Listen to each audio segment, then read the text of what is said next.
December 20, 1943, minus 60 degrees Fahrenheit, 27,000 feet above the city of Bremen, Germany. A Luftwaffe fighter pilot named Franz Stigler is climbing through the winter sky in his Messerschmitt 109, closing on a formation of American heavy bombers returning from a raid on the aircraft factories below. His cockpit is enclosed. The single-seat fighter, sealed directly behind the liquid-cooled engine, holds enough warmth to keep a man functional. His hands are cold inside his leather gloves, but they work. His instruments are readable. His canopy is frosted at the edges, but clear enough to see what he needs to see. He has been airborne for roughly 40 minutes. In another 30, he will be back on the ground at his airfield, drinking something warm.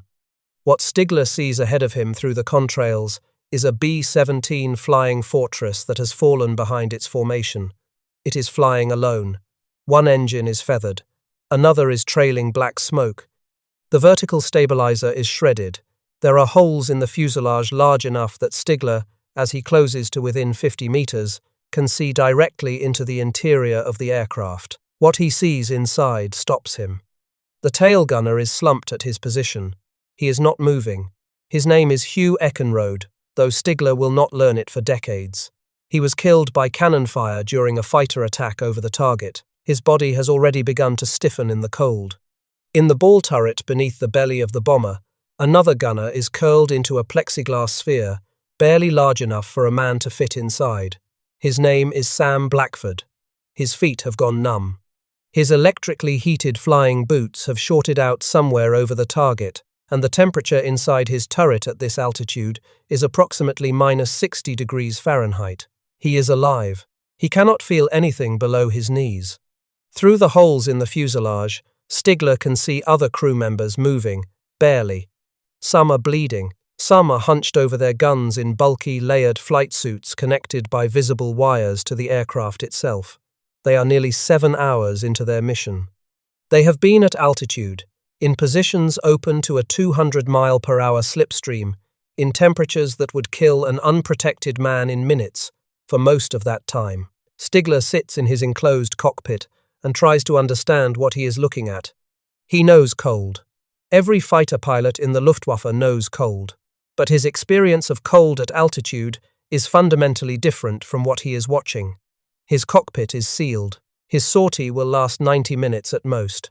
His body is warm enough to function. He has never been asked to sit in an open gun position, exposed to the wind, at minus 60, for 6 or 7 hours, and then fight. The men in that bomber have. They have done it today. They did it yesterday. If they survive this flight, they will do it again the day after tomorrow.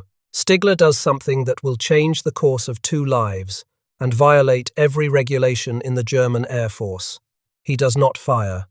He pulls alongside the crippled B-17, whose pilot, a 21-year-old second lieutenant from West Virginia named Charles Brown, is fighting to keep the aircraft airborne with a crew that is wounded, frozen, and running out of options. Stigler escorts the bomber toward the North Sea and the safety of England. He will never report this encounter. He will carry it in silence for 40 years, until a letter in a veterans magazine reunites him with Charles Brown in 1990. The 2 men will become close friends. They will speak every week until Stigler dies in March of 2008. Brown will follow him that same November. But the question Stigler could not answer that December morning is the question this entire investigation turns on. He was a professional combat pilot. He understood altitude. He understood cold. What he could not understand was how those American crewmen, in open gun positions, in conditions no Luftwaffe pilot would ever be asked to endure, were still functioning. Who had solved this problem? How had they solved it?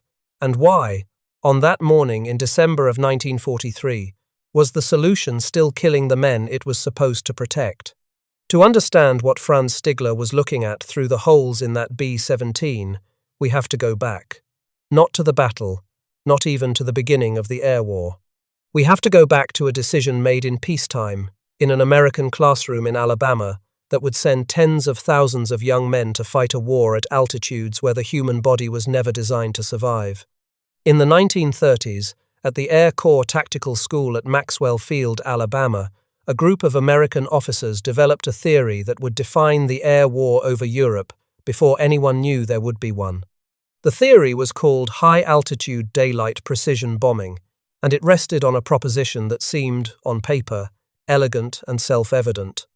A bomber flying high enough, in tight enough formation, with enough defensive firepower, could fight its way to any target in daylight, destroy that target with accurate bombing, and fight its way home again without the need for fighter escort. The key word in that theory was high. The higher the bomber flew, the harder it was for anti-aircraft guns to reach it. The higher it flew, the more time the crew had to identify the target and line up the bomb site. Altitude was safety. Altitude was accuracy. Altitude was the foundation of everything. The aircraft built to execute this theory was the Boeing B-17 Flying Fortress, designed from the beginning to operate above 20,000 feet, with turbo-supercharged engines that could sustain power in thin air at 25,000 feet and higher. Its service ceiling exceeded 35,000 feet. It was, in the early 1940s, the highest-flying heavy bomber in regular service anywhere in the world. The men who wrote the doctrine thought carefully about anti-aircraft fire. They thought about fighter interception, they thought about formation geometry and overlapping fields of defensive fire. They thought about bomb sites and target identification and route planning. What they did not think about, or did not think about nearly enough, was what happens to the human body at 25,000 feet, when the aircraft carrying that body has no pressurization, no cabin heating, and gun positions that are open to the outside air. What happens is simple. At 25,000 feet over northern Europe in winter, the outside air temperature drops to -40 degrees Fahrenheit.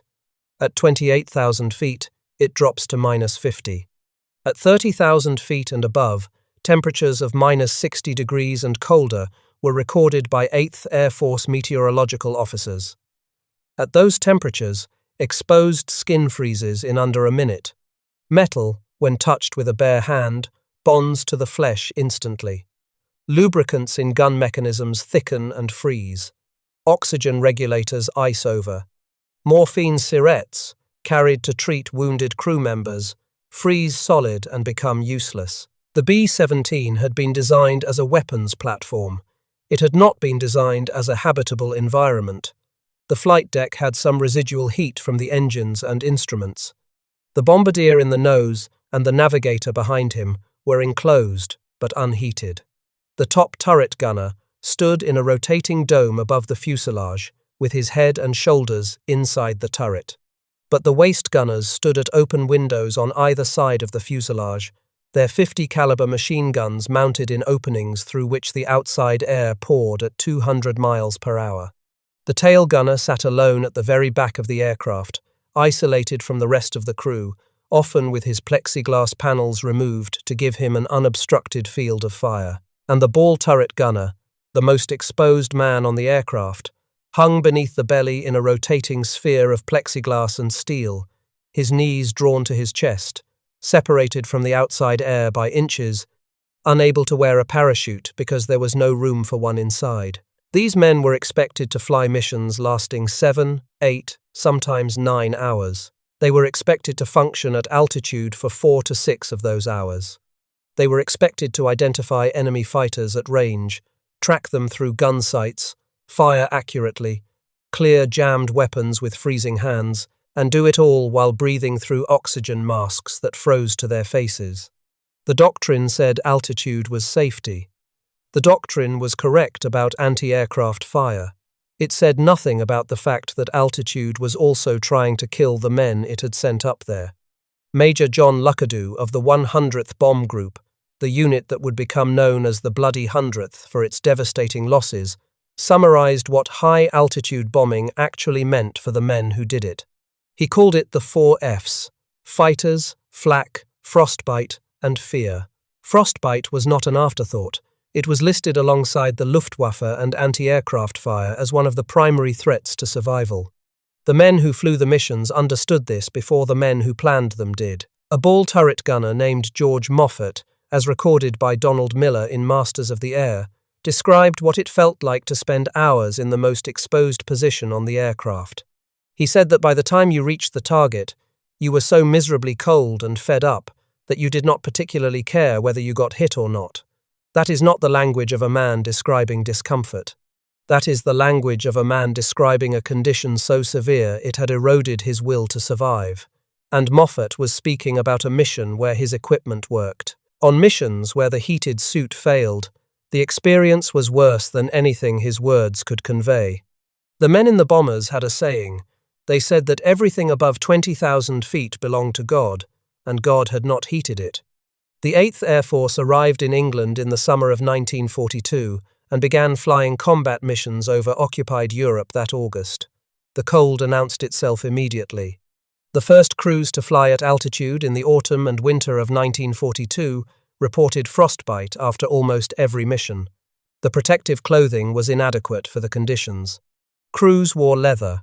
A. 2 flight jackets, sheepskin-lined, B. 3 or B. 6 heavy jackets, fleece-lined boots, silk glove liners under leather gauntlets, and whatever personal layers they could find.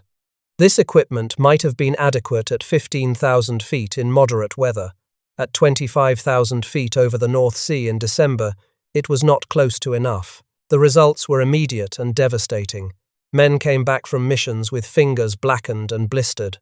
Waist gunners who had pulled off their gloves for 2 seconds to clear a jammed ammunition belt returned with the skin of their hands frozen to the gun breech, torn away when they tried to pull free. Tail gunners arrived on the ground, unable to stand because their feet had frozen inside their boots.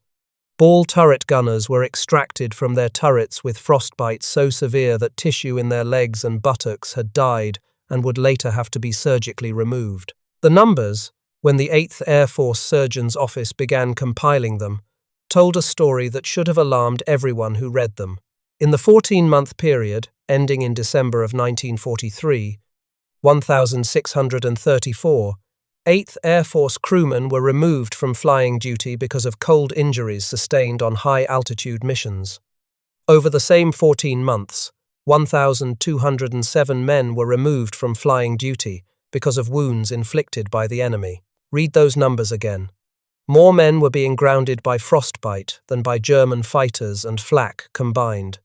The cold was not a side effect of the air war. It was, for 14 months, the single greatest cause of lost aircrew in the 8th Air Force. It was a larger drain on combat strength than the Luftwaffe itself. A third of the men who suffered cold injuries required hospitalization. 7% were permanently lost to flying duty, their hands or feet too damaged to ever return to a combat aircraft. There was a secondary killer that compounded the cold, and it was invisible.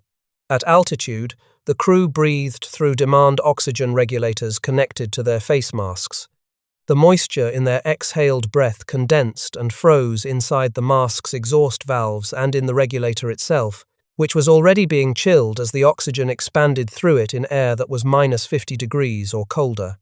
When the ice blocked the valve, ambient air could flow backward into the mask, diluting the oxygen supply. Hypoxia, oxygen starvation, could kill silently. A man who was slowly losing oxygen might not realize it. His thinking would slow, his vision would narrow, he would stop shivering. He might fall unconscious without ever knowing he was dying. The 8th Air Force tracked anoxia accidents as a distinct hazard from October of 1943 onward. The cold was not just freezing the men, it was freezing the systems that kept them breathing. Wounded men faced the cruelest combination of all. When a crew member was hit by flak or cannon fragments, the first response was to cut away clothing to reach the wound. But cutting away a heated suit at minus 50 degrees exposed bare flesh to the ambient temperature. The exposed skin froze almost immediately. And the morphine syrettes that every crew carried for pain relief froze solid in the cold, becoming useless at exactly the moment they were needed most. A wounded man at 25,000 feet in the winter of 1943 was caught between bleeding and freezing, and the medical supplies designed to help him could not function in the conditions where he needed them. The problem was worst in the positions closest to the open air. Waist gunners and tail gunners alone accounted for 64% of all frostbite casualties. The ball turret and upper turret added another 11%. The single largest cause of cold injury was not ambient temperature alone. It was wind blast. The 200-mile-per-hour slipstream pouring through open gun ports removed plexiglass panels and waste hatches that had been designed for access, not for 6 hours at -50. The Army Air Forces had an electrically heated flight suit. It was called the F-1, a one-piece coverall made of felted wool with resistance wire sewn through the fabric like the heating element of an electric blanket. The suit plugged into the aircraft's 24-volt electrical system through a cable connector at the waist. There were matching electrically heated gloves, boots, and a face protector. The concept was sound. The execution, in 1942 and early 1943, was disastrous. The F-1 suit was wired in series. That meant if a single wire broke anywhere in the garment, the entire heating circuit died. The wires broke constantly. They broke when men climbed into aircraft. They broke when men twisted to track a fighter through a gun sight.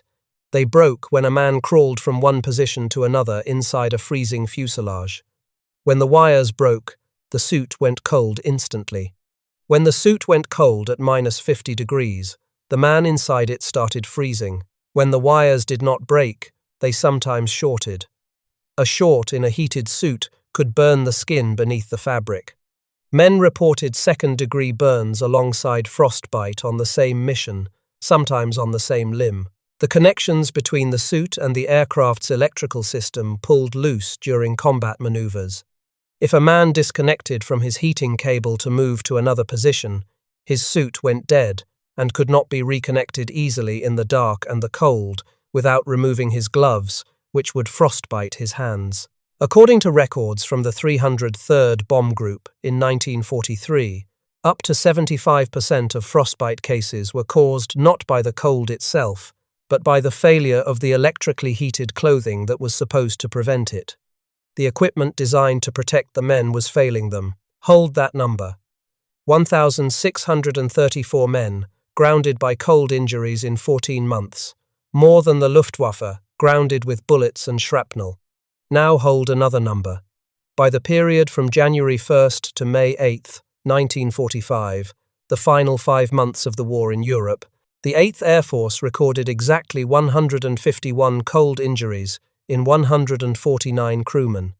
From 1,634 to 151, a reduction of more than 90%. Something happened between those two numbers. Something changed. The change did not come from the men getting tougher, or the weather getting warmer, or the missions getting shorter. The change came from the same place it always came from in the American military in the Second World War. Someone looked at the problem and decided to engineer it out of existence. But before the engineering arrived, the worst day came first. And it came on December 20, 1943, when the cold and the combat combined on a single mission to produce a record of suffering so detailed it could no longer be looked away from. That was the day Franz Stigler chose not to fire on Charles Brown's crippled B-17. It was also the day a young technical sergeant named Forrest Vosler, serving as the radio operator aboard a B-17F of the 358th Bomb Squadron, 303rd Bomb Group, did something that would earn him the Medal of Honor. Vosler's aircraft was hit repeatedly during fighter attacks over the target at approximately 26,000 feet. A 20mm cannon shell exploded near his radio compartment, driving metal fragments into his legs and thighs. He kept working.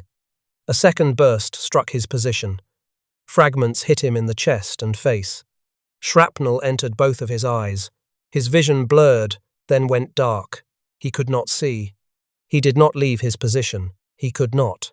The aircraft was at altitude. The temperature was in the range of -50 to -60 degrees.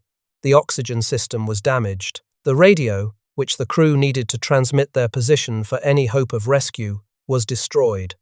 Vosler, blind, bleeding, and freezing, felt his way across the wrecked radio set. He identified the damaged components by touch alone. He spliced wires with his fingers in the dark, in a fuselage filled with wind and cold, and he repaired the radio. When the aircraft could no longer maintain altitude, and the pilot ordered the crew to prepare for ditching in the North Sea, Vosler dragged himself through the fuselage to the tail, where the tail gunner had been wounded and could not move. He pulled the wounded man into a crash position and held him there during the impact with the water. When the B-17 began to sink, Vosler, still unable to see, pulled the tail gunner through the escape hatch and into the sea, where both men were recovered by rescue boats. Every moment of Vosler's action took place in extreme cold. His electrically heated suit had been shredded by the same fragments that blinded him. His bare skin was exposed to the wind and the temperature of the fuselage. When he was pulled from the water, his hands were frostbitten on top of his wounds. The cold had tried to kill him alongside the Germans, and he had fought them both at the same time. On that single day, the 8th Air Force's two greatest enemies, the Luftwaffe and the temperature, combined to produce a record that could no longer be set aside. By the end of December 1943, the frostbite statistics for the year were compiled and sent up the chain of command. The numbers were undeniable. The cold was winning. To understand why this problem belonged to the Americans and not to the Germans, you have to understand the fundamental difference in how the two air forces met the sky. The Luftwaffe was a tactical air force. Its fighters, the Messerschmitt 109 and the Focke-Wulf FW-190, were single-seat interceptors built for short, violent sorties. A typical Luftwaffe fighter interception over the Reich in 1943 was brief. The 109 had limited fuel capacity and range. The pilot climbed to altitude, engaged the bomber formation in a firing pass that lasted seconds, broke away, and either came around for another pass or returned to his airfield to refuel and rearm. His cockpit was enclosed. The canopy sealed him inside a space that, while unpressurized in most variants, was protected from the wind. The cockpit sat directly behind the liquid-cooled engine, and the enclosed canopy retained enough warmth to keep the pilot functional for the duration of a short sortie. It was not comfortable. It was not warm by any civilian standard, but it was survivable for the length of the mission. The pilot's hands grew stiff. His feet ached. He stamped them on the rudder pedals between passes to keep the blood flowing. And then he landed. The Luftwaffe had its own cold-weather flying equipment. Pilots wore insulated flight suits with options for electrically heated gloves and boots wired to the aircraft's electrical system. But the heating systems in German flying gear were less comprehensive than the American equivalents. German equipment was designed primarily to carry current to the extremities rather than to heat the entire body. Historians who have examined surviving examples of Luftwaffe heated gear have noted that the electrical connectors show little evidence of regular use, suggesting that many German pilots did not routinely plug into their heating systems during flights. They did not need to. Their exposure time was short. Their cockpits were enclosed. The problem that was crippling American combat effectiveness simply did not exist for them at the same scale. This was the physical foundation of the disconnect Franz Stigler experienced above Bremen. He sat in a sealed cockpit for a sortie measured in minutes, not hours. The men he was looking at through the holes in that B-17 had been in open positions for 6 hours, at the same altitude, in the same air, with their bodies directly exposed to conditions he had never experienced and would never be asked to experience. The question was not why the Germans did not understand. The question was how the Americans were managing to function at all. And by late 1943, the honest answer was that they were barely managing it. The contrast becomes even sharper when you compare the two sides minute by minute. A Luftwaffe fighter pilot scrambling to intercept a bomber formation would take off, climb to altitude over 10 to 15 minutes, engage in a firing pass that lasted perhaps 30 seconds, break away, and either re-engage or land. His total time at the coldest altitude might be 20 to 30 minutes. If his hands grew too stiff to work the controls, he could descend to warmer air and return to base. An American waist gunner on the same mission climbed through 10,000 feet, roughly 40 minutes after takeoff, put on his oxygen mask, and would not take it off for 4 to 5 hours. He reached his operational altitude of 25,000 feet and stayed there for the entire bomb run, which could last 2 hours or more. He stood at his gun position with the wind pouring through the waist opening for the duration. If his hands grew stiff, he could not descend. If his feet went numb, there was nowhere warmer to go. If his heated suit failed, he had no backup except the sheepskin jacket underneath, which was not adequate for the conditions. He had to stay at his position, at his gun, for hours, because the formation depended on every gun firing to keep the fighters at bay. The total cold exposure difference between a Luftwaffe fighter pilot and an American waist gunner on the same engagement was not measured in degrees. It was measured in hours. And hours at -50 degrees was the difference between discomfort and destruction. The RAF Bomber Command, which flew the night campaign over Germany, faced its own version of the cold. Lancaster and Halifax bombers were somewhat better enclosed than B-17s, but their turret gunners endured similar conditions. The Lancaster's mid, upper and rear turrets were unheated. At 20,000 feet, turret temperatures dropped to -40 degrees Fahrenheit. RAF gunners wore electrically heated suits under padded coveralls, layered with 3 pairs of gloves. There were documented cases of Lancaster tail gunners becoming too frostbitten to operate their gun triggers. The difference was that the RAF flew primarily at night, often at lower altitudes, and the American daylight campaign exposed more men in more positions for longer periods at higher altitudes, creating a larger and more sustained cold casualty problem than any other air force in the war. What happened next is where the story turns, because the Americans did something about the cold that was so characteristically, almost absurdly American, that it deserves to be understood in full. The cold was not distributed equally across the 8th Air Force. Some groups suffered worse than others, depending on their aircraft condition, their maintenance standards, and the specific missions they drew.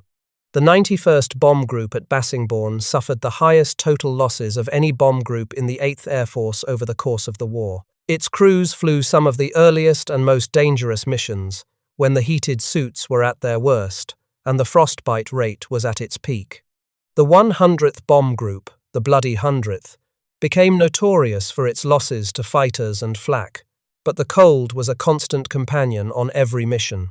Major Luckadoo, who survived his tour with the 100th, continued speaking publicly about the 4 Fs until his death in September of 2025 at the age of 103. He was the last surviving pilot of the original group. He wanted people to understand that frostbite had been as real and as feared as anything the Luftwaffe could throw at them. Across the command, the experience of cold created a bond among bomber crews that was different from the bonds formed by combat alone. Every man who had flown at 25,000 feet knew what it was like. Every man who had felt his toes go numb inside a heated boot knew the fear that the wires had failed. Every man who had seen a crewmate's blackened fingers after a mission understood that the sky was not just dangerous, it was hostile in a way that had nothing to do with the enemy. Every like on this video is a small thing, but it keeps the stories of those frozen crews visible a little longer, and visibility is how they get remembered. If your father or grandfather or great-uncle flew bombers in the Second World War, I would be honored to read their name and their unit in the comments. Those stories belong here. The man who turned the tide against the cold was not a pilot and not a general. He was a flight surgeon named Malcolm Grow, who held the rank of colonel and would later rise to Major General. Grow had been working on high-altitude medicine since the early 1930s, when he helped establish the Aero Medical Laboratory at Wright Field in Dayton, Ohio, alongside Captain Harry Armstrong. He had spent a decade studying what altitude does to the human body. When the 8th Air Force was formed and sent to England, Grow went with it as the command's first surgeon. He arrived in England with a laboratory mindset in a combat theatre. While the bomber crews were flying missions and the operations staff were planning routes, Grow was collecting data. He tracked every cold injury, by crew position, by mission, by aircraft type, by altitude, by duration, by equipment worn, and by equipment failure mode. He interviewed the men when they came back. He examined their hands, their feet, and their faces. He read every field hospital report, and he kept a running account of what was hurting his men that was not the enemy. When the data showed that electrically heated suit failures were behind most of the frostbite, Grow did not send a memo to Washington and wait for a response. He went to work. His office launched a formal investigation in March of 1943, triggered by a spike in casualties the previous month. The investigation identified multiple failure points. The F-1 suits were wired in series, making them fatally vulnerable to a single break. Heated gloves and boots were in chronic shortage. Waist positions on the B-17F model had open hatches that funneled wind directly onto the gunner's body, regardless of clothing. Generators on some aircraft could not produce enough power to run a full set of heated suits at the same time, and there was no trained specialist in most bomb groups responsible for maintaining and fitting the equipment. Grow attacked every one of these problems at once. He directed the development and adoption of the F-2 heated suit, standardized in August of 1943. The F-2 was a two-piece design, a heated jacket and heated trousers worn as inner layers under unheated outer garments. The engineering change that mattered most was that the F-2 was wired in parallel. A broken wire in one section disabled only that section. The rest of the suit kept heating. The suit was comfortable to approximately -30 degrees with current flowing and to 32 degrees without it. It connected to heated gloves, heated boots, and a heated oxygen mask or goggle heater. The F-2A followed in February of 1944, adding thermostatic controls. This sounded like a small improvement. It was not.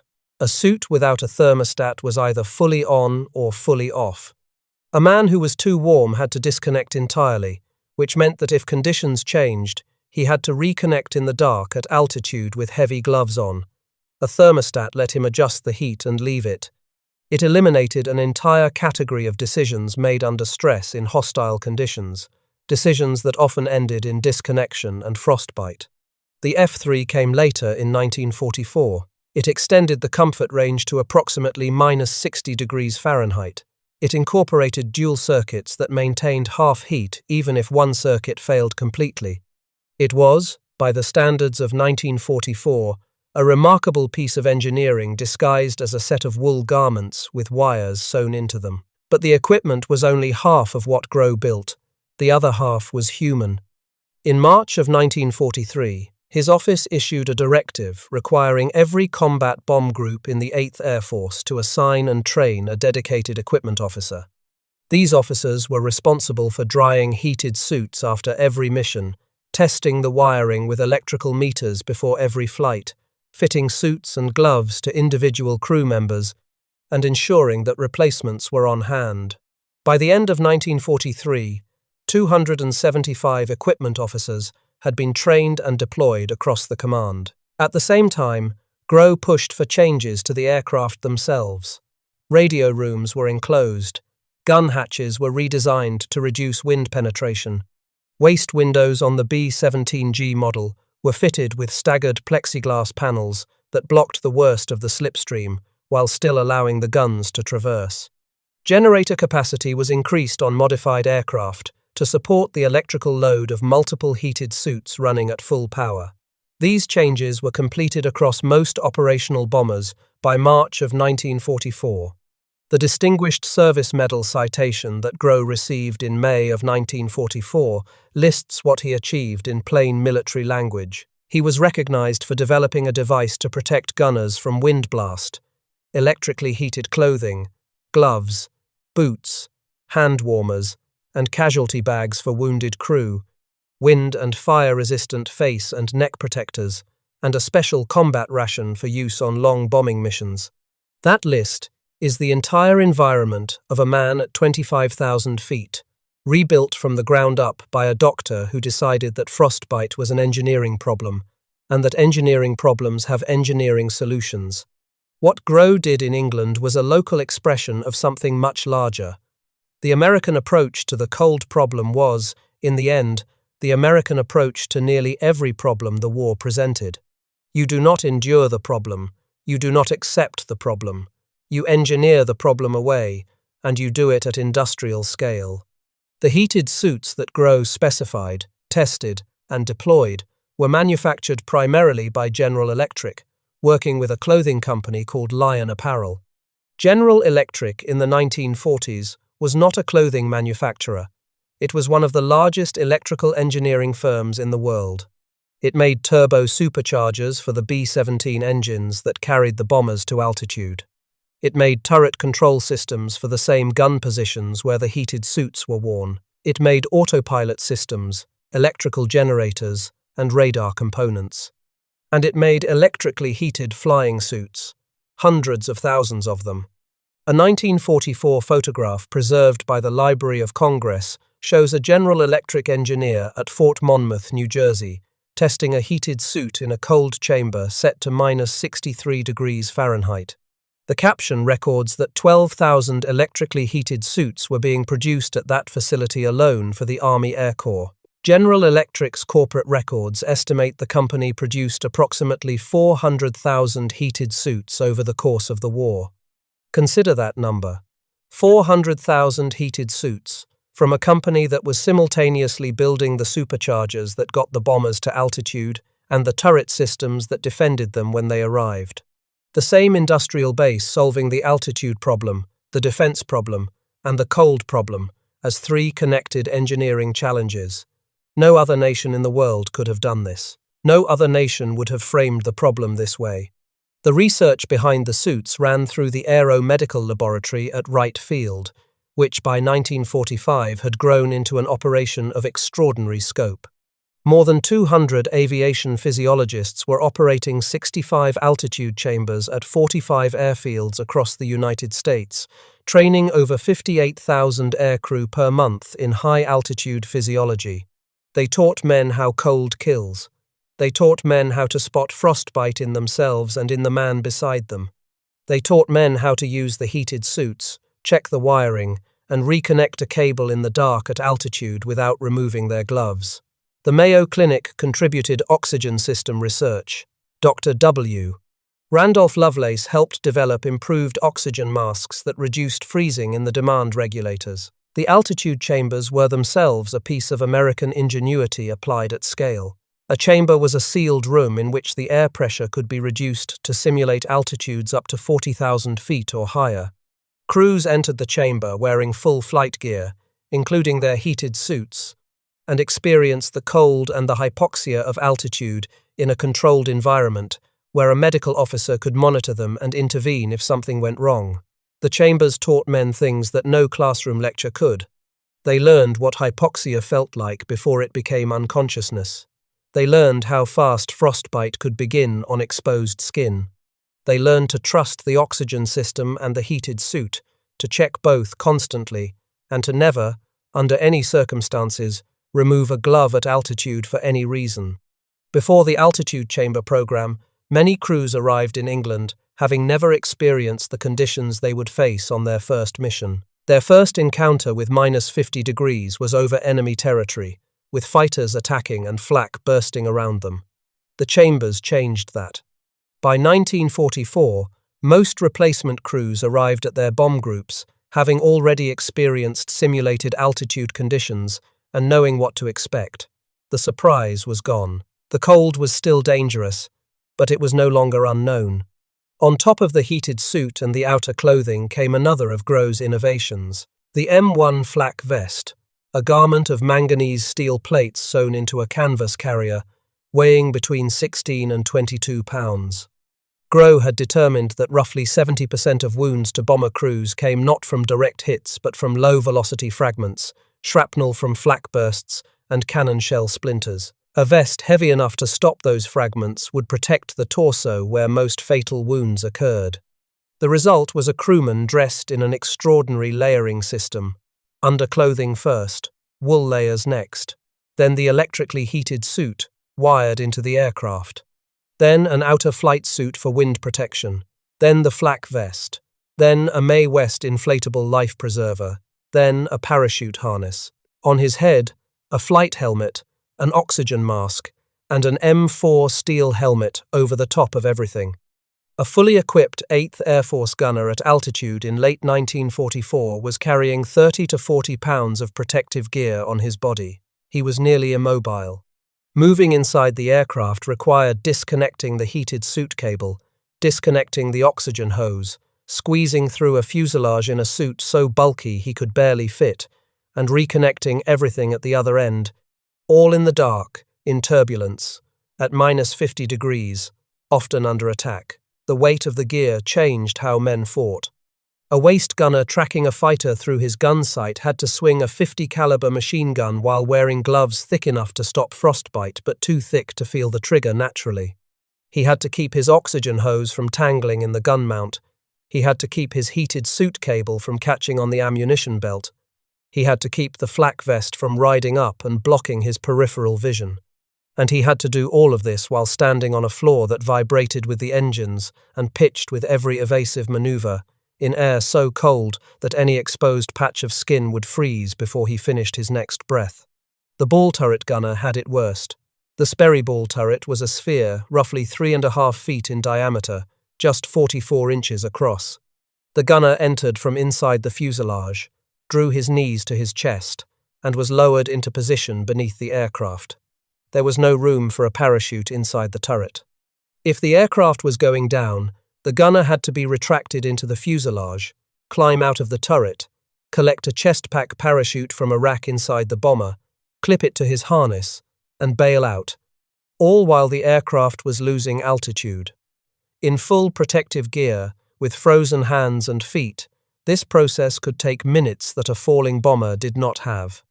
The ball turret was simultaneously the best position for shooting at fighters below and the worst position for surviving anything else. The men who flew it called themselves the Forgotten Men, and they were not entirely joking. It was a system built by engineers for a problem defined by doctors, manufactured by the largest electrical company in the world, maintained by dedicated specialists in every bomb group, and worn by young men from Iowa and New Jersey and Georgia who had never heard of Malcolm Grow.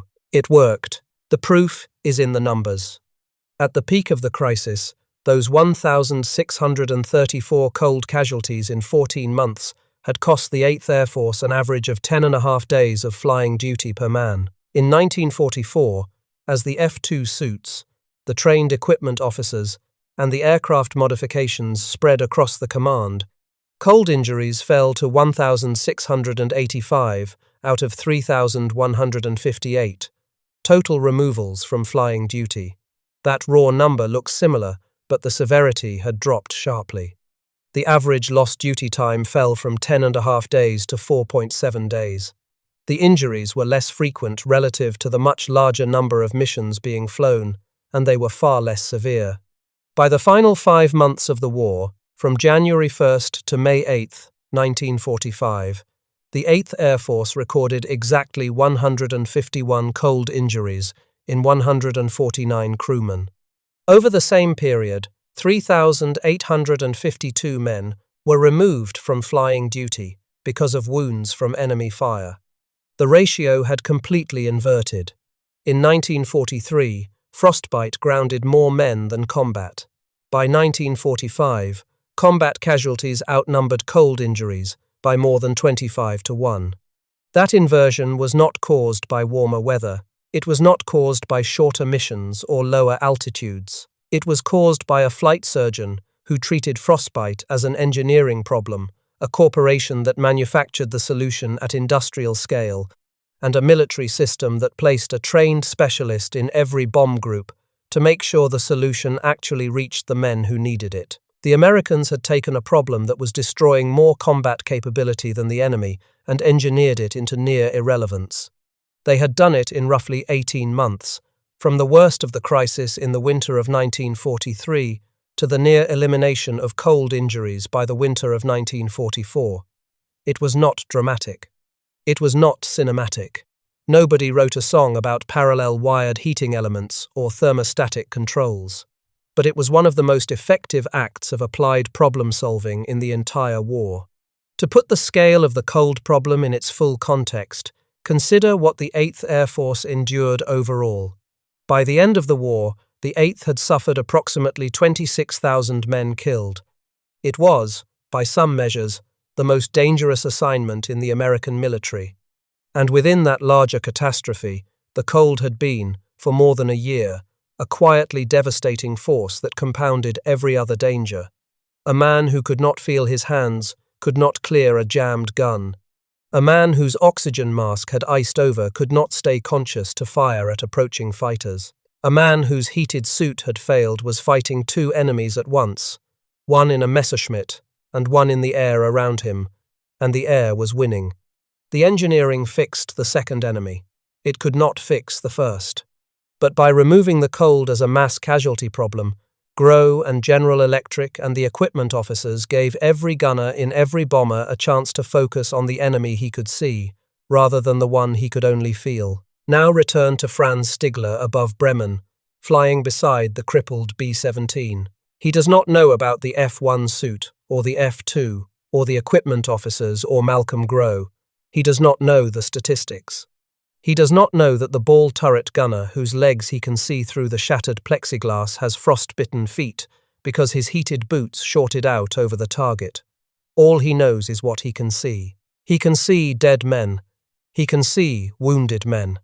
He can see men who have been at altitude in the open for hours, in conditions that he, in his enclosed cockpit, has never had to face for more than a fraction of that time, and they are still at their guns. Stigler was not alone in noticing something about American bomber crews that went beyond ordinary combat performance. The Luftwaffe's fighter pilots, as a group, developed a complex and often grudging respect for the men they attacked. Adolf Galland, the general of fighters, acknowledged in his post-war memoir the formidable discipline and defensive firepower of B-17 formations. Heinz Noack, a fighter pilot with JG-11 who shot down 19 American heavy bombers and later wrote a memoir called I Flew for the Führer, recorded his admiration for the courage of his American and British opponents. What none of them expressed, in any surviving memoir or interrogation transcript, in precisely those words, was specific astonishment at how the Americans survived the cold of open gun positions. This matters because honesty about what the record shows is more important than a compelling narrative hook. The German pilots respected American bomber crews. That is documented beyond dispute. The physical contrast between a German fighter cockpit and an American bomber gun position at altitude was extreme and undeniable. That is a fact of engineering and physics. But there is no verified attributable quote from a named Luftwaffe pilot saying he could not comprehend how the Americans endured the temperatures in those open positions. What the record does preserve is something quieter and, in some ways, more powerful.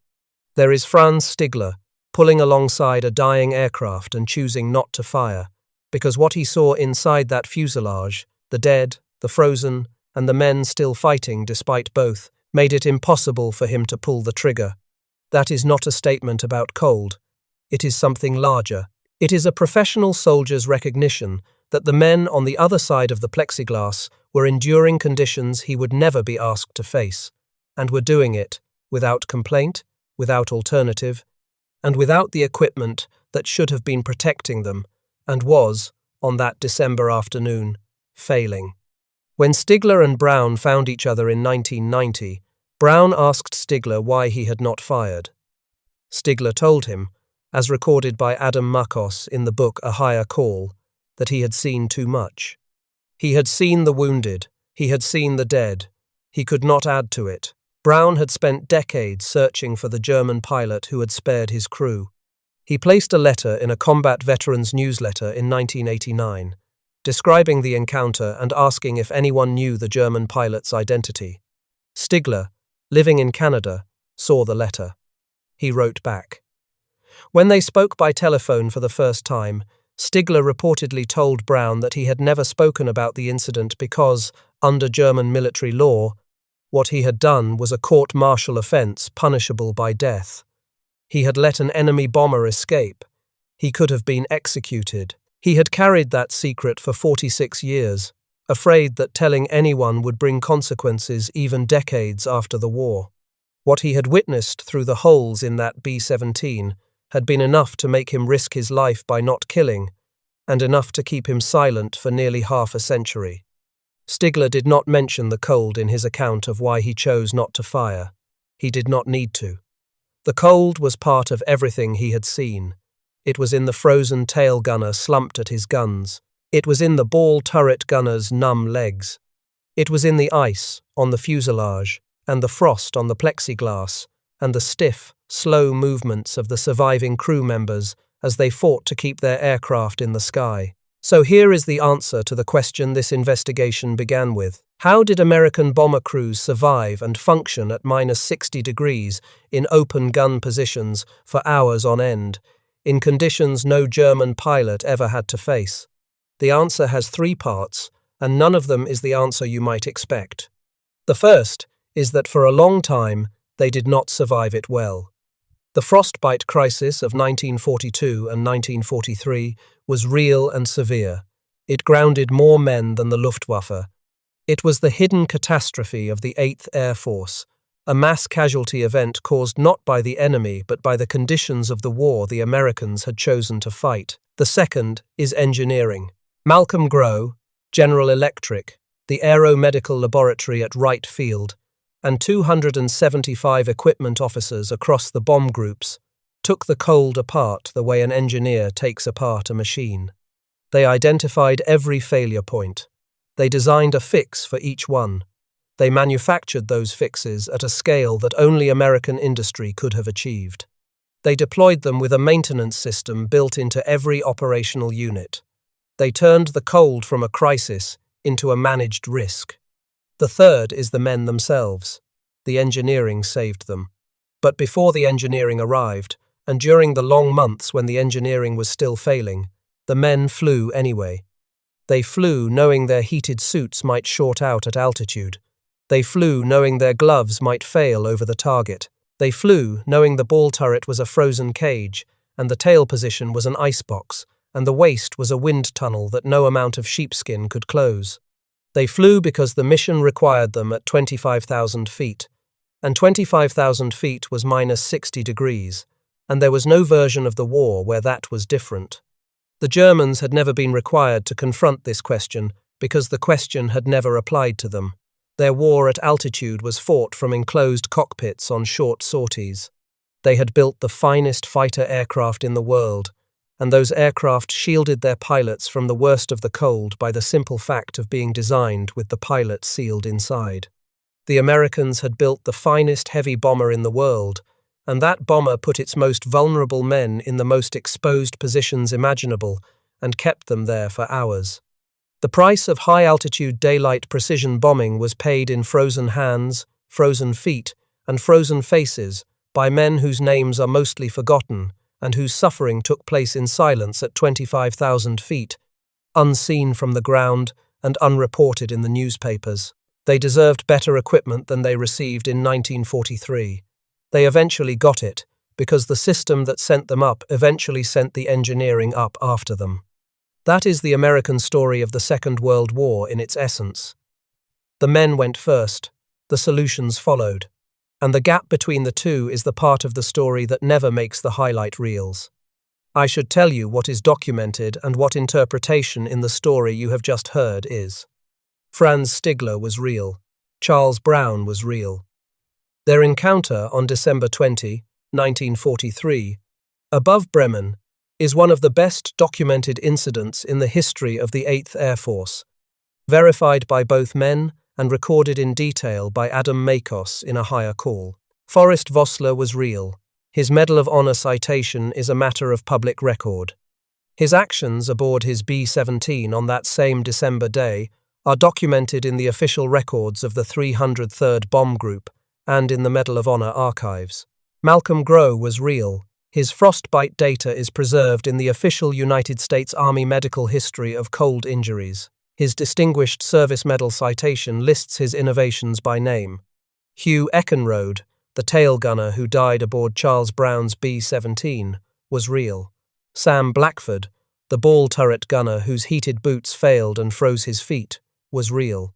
The statistics in this account, the 1,634 cold injuries against 1,207 combat removals, the decline to 151 by 1945, the position breakdowns, The equipment failure rates are drawn from the official medical records of the 8th Air Force Surgeon's Office, as preserved in the Army Medical Department Historical Archive.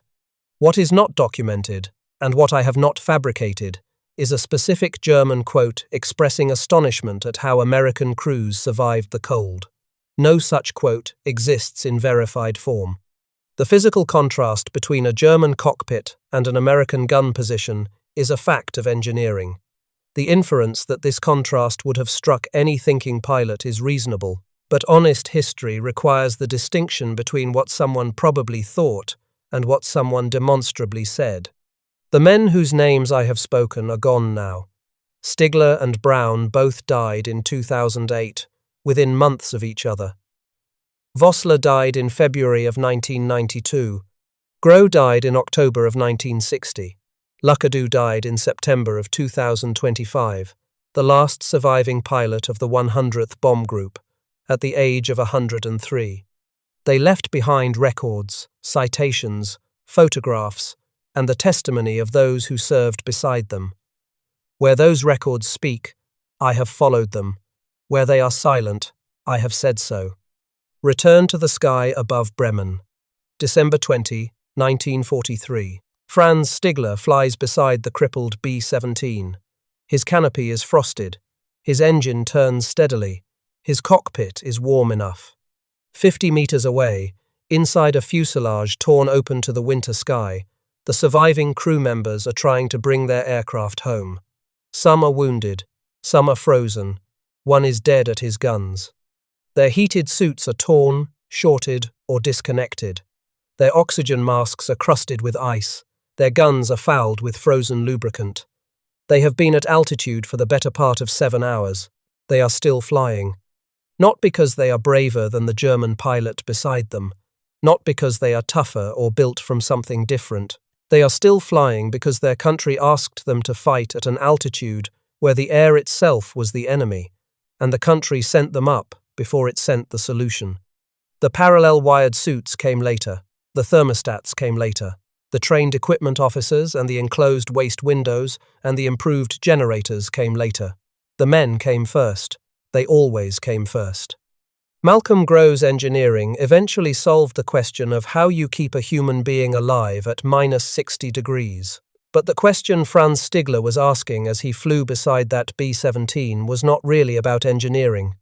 It was about the men who had gone up before the engineering was ready, who had stayed at their positions with suits that failed and gloves that shorted and bare metal that took the skin off their fingers, because the mission was the mission, and someone had to fly it, and the someone was them.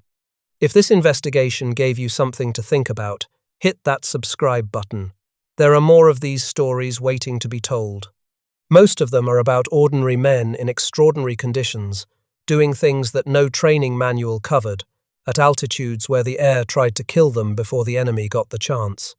They deserve to be remembered not for the machines they flew in, but for what they endured when those machines could not protect them.